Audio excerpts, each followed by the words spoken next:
First vlog of the year is now rendering.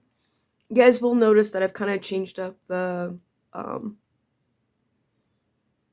title format a little bit. It's going to have the vlog number and the year from now on in it. If I look exhausted, it's because I am. So, yesterday, January 7th, after 2 days of back-to-back temperatures over 68 degrees, I had the distinct displeasure of having to deal with a rattlesnake. No, I'm not kidding. I am not kidding. So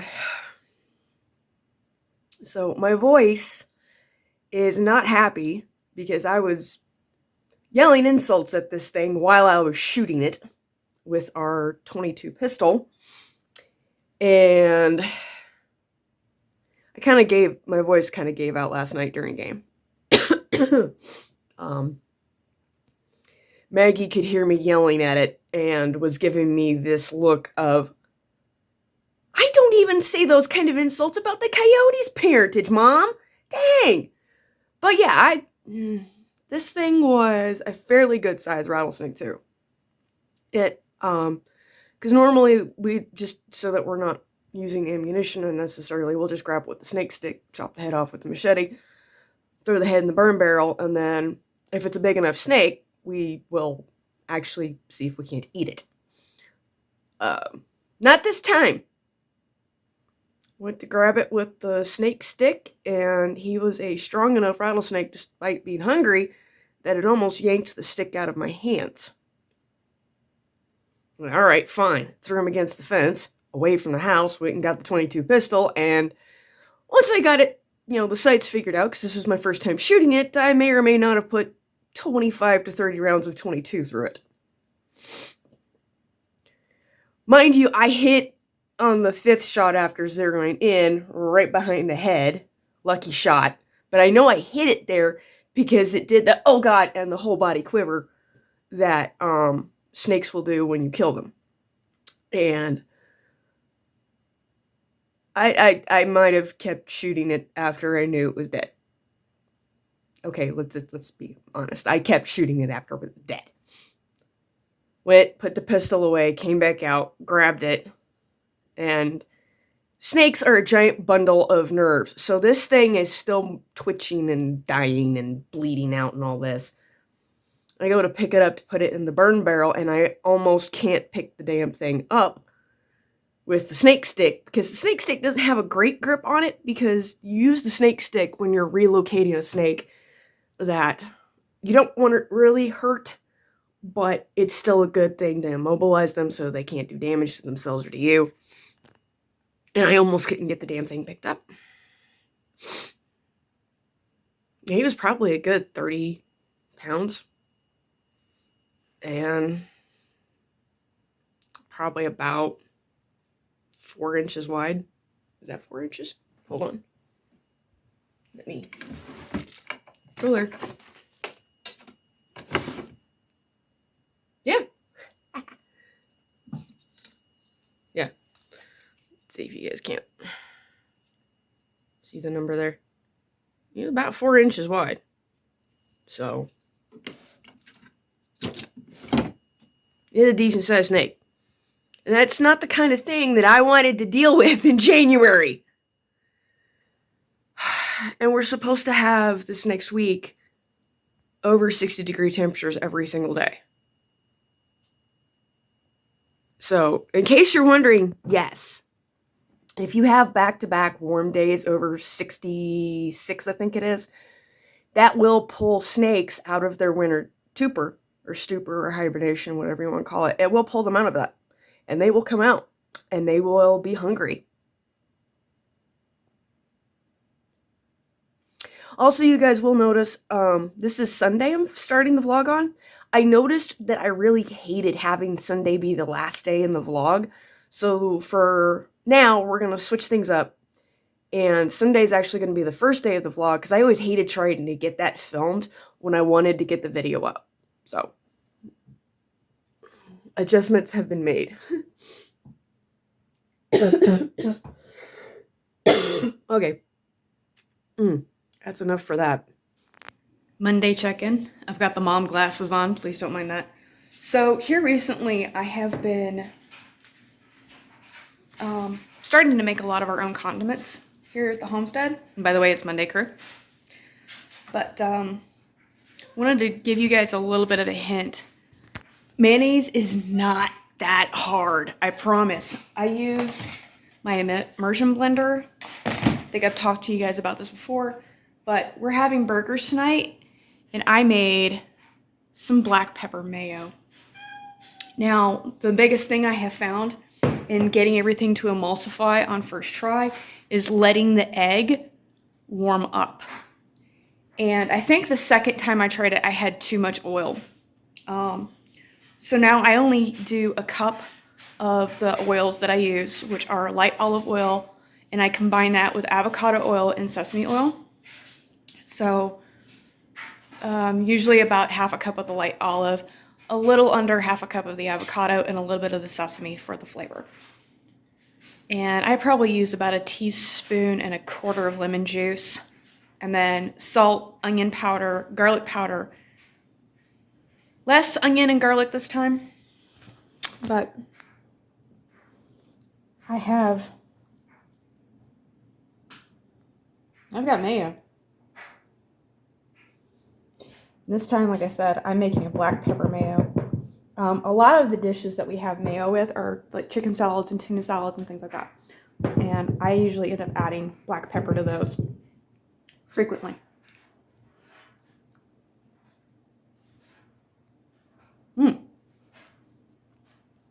Oh yeah.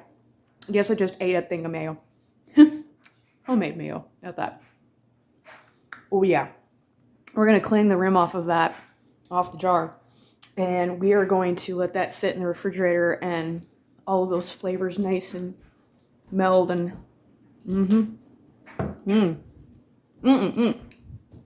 Oh, that's good. The right amount of onion and garlic powder this time too. Right amount of salt too, finally, I think. I think I did like 2 teaspoons of salt. My husband likes it salty. I don't like bland mayo. I cannot stand bland mayo. I'm a Miracle Whip girl, but my husband does not like Miracle Whip. So this has been a nice compromise because I can actually make some mayo that's got some flavor to it. So. Also, by the way, if you guys see the thing about using vinegar and baking soda on your towels, obviously don't use them at the same time, but it works. I ran a load of dirty towels yesterday, and that was the first time they have ever come out of the washer not smelling musty. I was in shock. I was in awe. I was a happy domestic woman. So I grabbed all of the clean towels, and I'm running them all through. Because, you know what? You don't have to put up with having dirty towels that aren't helping you dry off. Okay? There might be another check-in later. We'll see. Dave is getting home from Phoenix today from being up there for a gig. And I'm going to make myself some noodle stir-fry for lunch. But like I said, we're doing burgers for dinner as long as he gets in at a decent time. But life is good. I, however, am still not quite recovered yet from that influenza strain. I'm having to space things out, and with a lot of sitting in between and drinking water, and the walk up to the mailbox and back was exhausting, and I've only been able to do that. I'm not anywhere back to a normal pace either. And today is the 4th day in a row of over 70-degree temperatures, so I had the snake stick with me. This might become a very interesting week, and not the good kind of interesting that I prefer. Tuesday. I can tell I overdid it. On Sunday and Monday. I have been having random moments today where I had to sit down because all of a sudden I was lightheaded. So that's probably my body letting me know, hey, you need to go back. It's safe to go back to eating the normal number of meals now. I've got our monthly treat to us this month was a really nice ribeye. And when I say really nice ribeye, I mean marbling on it was gorgeous, but here's a picture of the price we paid for 1 pound of ribeye. Now, mind you, I think this is either the highest cut or the second highest cut that you can get. So, but we're having that with some broccoli. We're gonna have that with some lightly blanched broccoli. I've got potatoes cooking in the sea salt, avocado oil, and beef fat from where I seared the ribeye before tossing it in the oven on low. And we're gonna have some garlic herby bread to go with it, and that is our treat.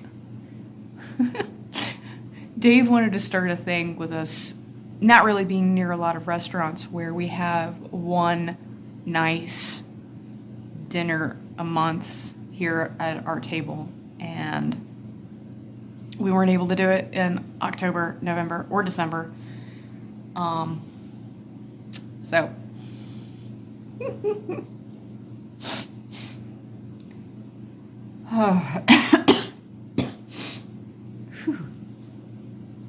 piece of advice for anyone who is currently dealing with some crud: don't skip your vitamins.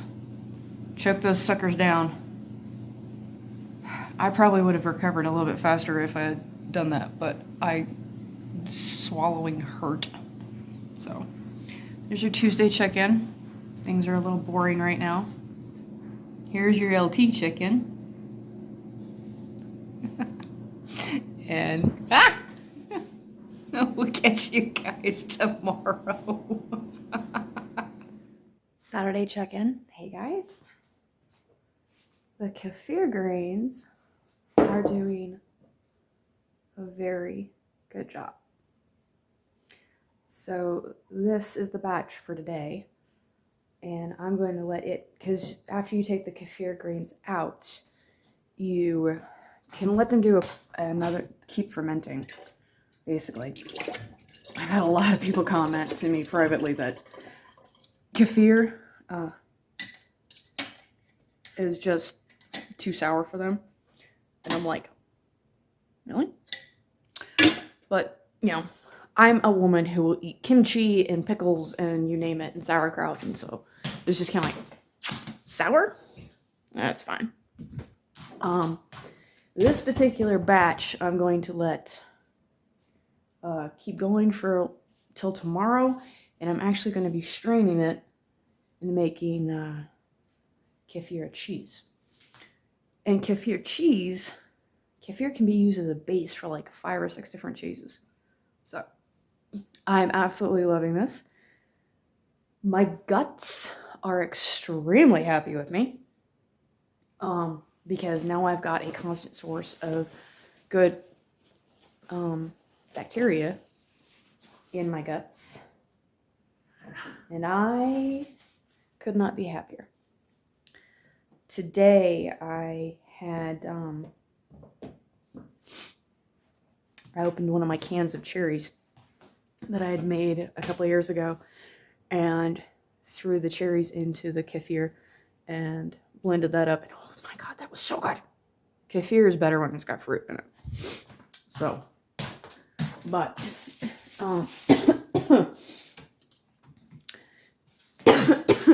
yeah, I'm still not 100% recovered yet, which, as you can imagine, is highly annoying.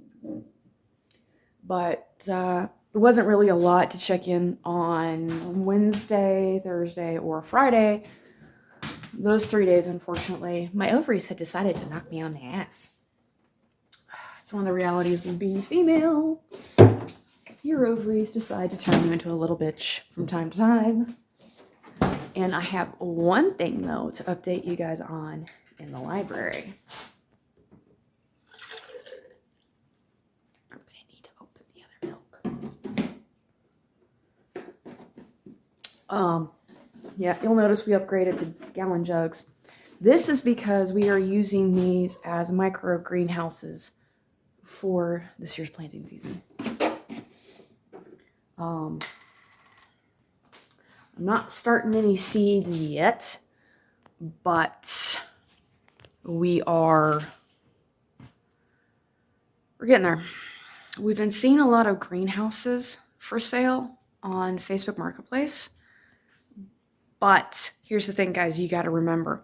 Once you set up a greenhouse, depending on its style, that greenhouse isn't coming apart. There's no taking it apart. So if you're going to build a greenhouse, make sure that you actually have it in the location that you want. Because moving a greenhouse is not an easy affair.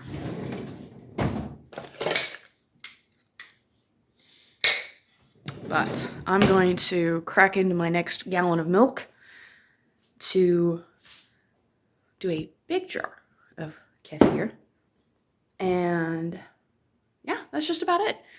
Like you guys saw, I'm actually now putting Sunday as the first day instead of the last day of the vlogs. That's just what's working out better. But hold on. It's okay, Maggie.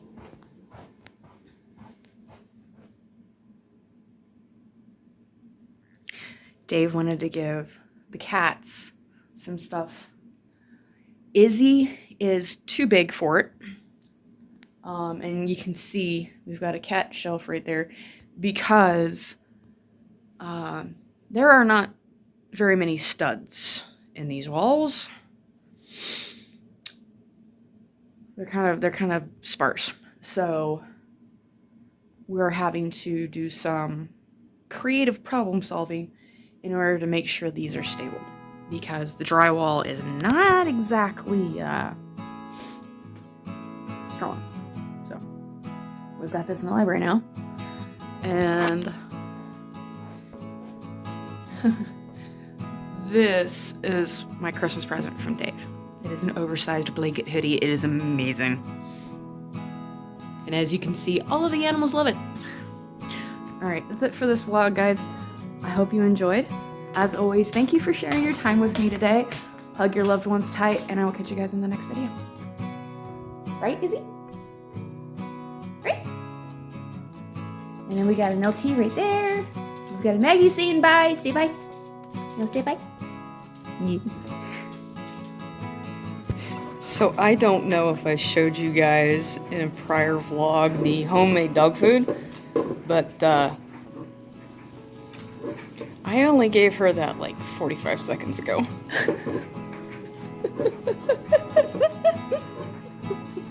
I would say it's approved.